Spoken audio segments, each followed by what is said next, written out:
अगर हम ये नहीं पूछें तो पूरा तर्क जाया है। इसी के ही सहारे तो यहाँ इंसान आया है। इसी परिकल्पना से तो हमारी धारणा आई। इसी से तो खुदा के होने का एहसास आया है। उसे किसने बनाया है?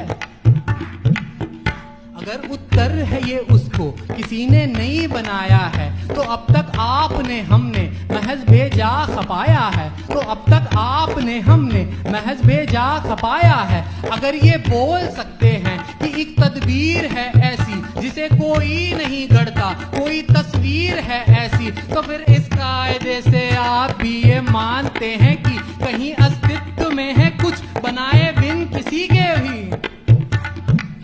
तो ये भी बोल सकते हैं कि जो ब्रह्मांड है पूरा, जिसे साबुत कहे या आप चाहे बोल दे पूरा, खुदी में पूर्ण है और वो खुदी में ही बकाया है। बिना मालिक के है वो भी किसी ने नहीं बनाया है, किसी ने नहीं बनाया है।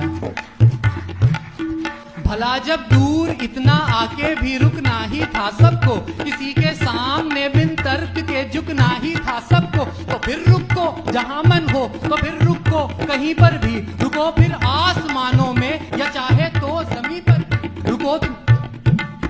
रुको माँ बाप पर अपने, या रुक सकते हो दादा। अगर हम ये नहीं पूछें तो पूरा तर्क जाया है। इसी के ही सहारे तो यहाँ इंसान आया है। इसी परिकल्पना से तो हमारी धारणा आई। इसी से तो खुदा के होने का एहसास आया है। उसे किसने